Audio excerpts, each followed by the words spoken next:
All right. Good morning, Mary Lee. How are you doing today? Good morning, Hannah. Good morning, Valentina. I was just talking with No Hannah. problem. No problem. We were just all on a three-way call. It is totally okay. And it is still well, it's a Tuesday, but I feel like it's kind of a Monday because I didn't actually do meetings yesterday, so totally understandable. All right. So today we are talking about wellness. So first, we let's just establish what wellness is, I guess, for students, what your department does and what your role is in the department. Sure. So my name is Mary Lee Smith. I work for the campus Recreation and Wellness Department, and really a lot of my focus is on well-being, wellness, health promotion.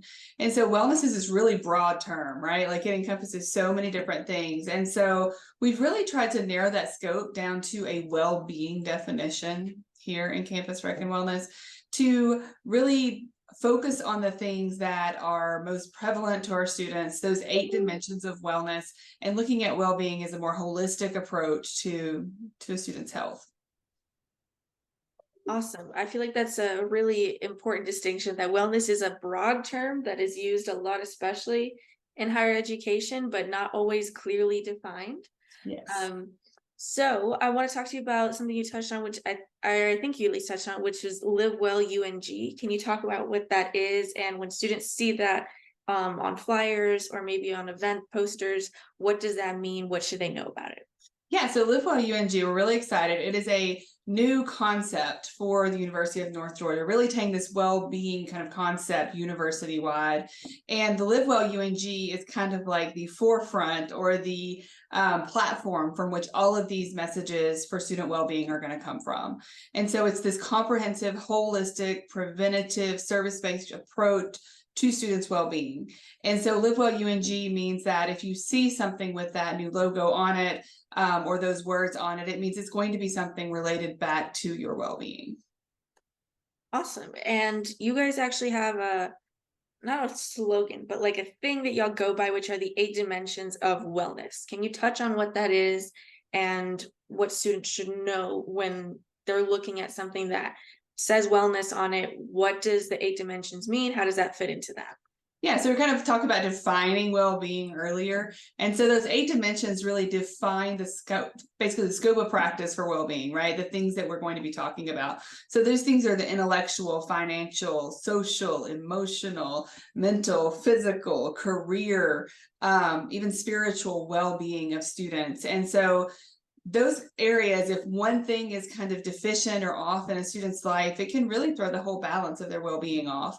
And so those dimensions are going to be even further kind of dissected and talked about through this new Live Well UNG kind of promotion that hopefully we're going to hit on things that students can really use in their day-to-day life here on campus.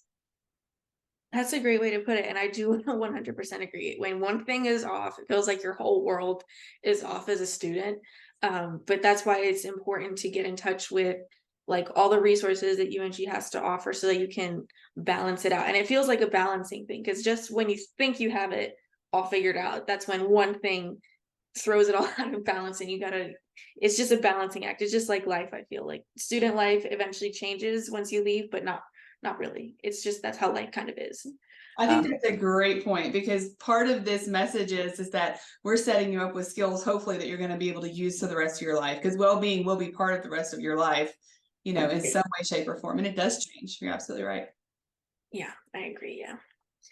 Um, Next question. So a lot of our interviews so far have been about departments that students can visit, have like a not a sit down, but basically like an appointment with somebody. Sometimes they're expected to go like with advising, sometimes they're not. So what services do you offer for students? How do students get in touch with you? How do you actually interact with students in your department, basically? So we have really a multifaceted approach to interacting with students. There's so many different ways. We know students are on social media, so we are there as well. Our Dahlonega campus and our Gainesville campus have separate Instagram accounts. And so our Dahlonega one is at ung.crw. And then our Gainesville account is at UNG Gainesville CRW, all one word.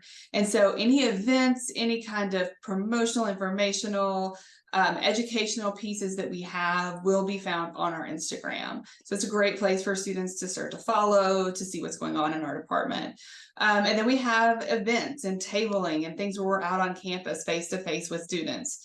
And they can come by, stop at the table. A lot of those events are student led, so they can connect with their peers on topics that are important to them. And then we really kind of have an open door policy at Campus Rec and Wellness. We really just want you to stop by, say hi. If you have questions, I travel from campus to campus, but we have a full-time coordinator here on the Dahlonega campus and a full-time coordinator in Gainesville as well. And then we have some people that are strategically in place on some of those regional campuses. So we really try to make it very easy for students to find us, to get in touch with us. And our offices are great about if we're not here, they are really kept abreast of all the things that are going on too. So That's great to hear. And you touched on how students often lead these events, and will give you guys ideas about what even to do for an event if you're looking to do one. If I'm a student and let's say I want to get involved, I want to give you guys my input, how do I actually go about that process? yeah, so there's actually a couple different ways. You could just leave a tip at the table, right? Say, hey, I'd really like to see so and so happen. Another way is we have a group called the Peer Health Educators, and they are the group that actually does the tabling events and the peer-led activities. And so we do have volunteer positions available for that group. People who join that as a volunteer can have the input of what the events can look like, be involved in setup, delivery, topic areas, different things like that. So if you're real creative or you're going into a healthcare field, or even if you're not, it's a great place to really learn how to almost do project planning and event management along with that health message. And then we have our brand new, what will be starting this fall, the Student Health Advisory Council. And so that will be an application-based process for students on any campus that are at least enrolled in 6 hours or more and maintain at least a 3.0 GPA to apply to be a part of that position.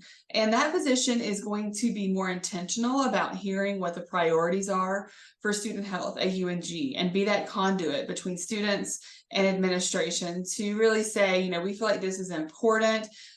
This is a topic that's come up a lot. We feel like this would be a great way to reach students. We feel like, all of these ideas, because students have the best ideas on how to reach students. And so we really want that student voice behind what they feel is important to them, because that's really ultimately why we're here, is for our students. So I agree 100%. I noticed instantly when I transferred to UNG from a traditional 4-year college where you just lived on campus, that it was such a different experience. Like, you actually got to see on social media everything that was happening on campus, which I feel like, especially as a commuter, you kind of need, because when you're living on campus, everything's sort of in a bubble. But when you're a commuter, you aren't solely in this world. You have other things going on typically in your life outside of school. And when you're able to see, oh, there's an event today on campus, I can go with my friends. It's with Live Well UNG, that's really cool, and they're promoting this stuff. It keeps you in a loop, and it reminds you that there are so many resources on campus here that care about you. It's not just a word that's thrown around in meetings and one event, because I see events all year round for wellness, and especially during midterms and final exam season when everything is crazy. Whenever I see the posters up, I'm like, okay, I can go to this and everything will be okay. yeah, and we try to make it interactive and fun for students too, because at the end of the day, sometimes you just need to step away from everything and have a little fun and decompress and just kind of chat with other students that are going through the same things you are. So hopefully our events are very student driven. We want them to be interactive and useful and engaging and fun for students. 100%. I agree. And this is going to be pretty much, I guess, one of my last few questions, but this is more like a clarifying thing. So we've talked on what your department actually does, but there are some other departments that touch on what you mentioned, but differently. So we have, counseling, we have academic advising, we have just student health in general. How does your department, I guess, differ from those? You've touched on it a little bit, but I want to make sure that students understand, because after seeing these videos, it may get a little bit confusing. Well, what is this one? What is this one? What is that one? So just how does yours basically differ from everybody else? Yeah, so you're going to hear that Live Well UNG and those other departments as well, because it really takes all of us working together to really encompass that whole well-being of the student. And so our department is more promotional, educational, resource driven as far as getting resources in the hands of students, whereas a lot of these other departments are very service driven. They also do educational components, they also do outreach, but their main focus is really to provide a direct service to students. Student counseling provides counseling appointments, referrals for specific mental health needs. Our student health services, they provide medical services. Our department does not provide any of that. We are not licensed counselors or medical providers.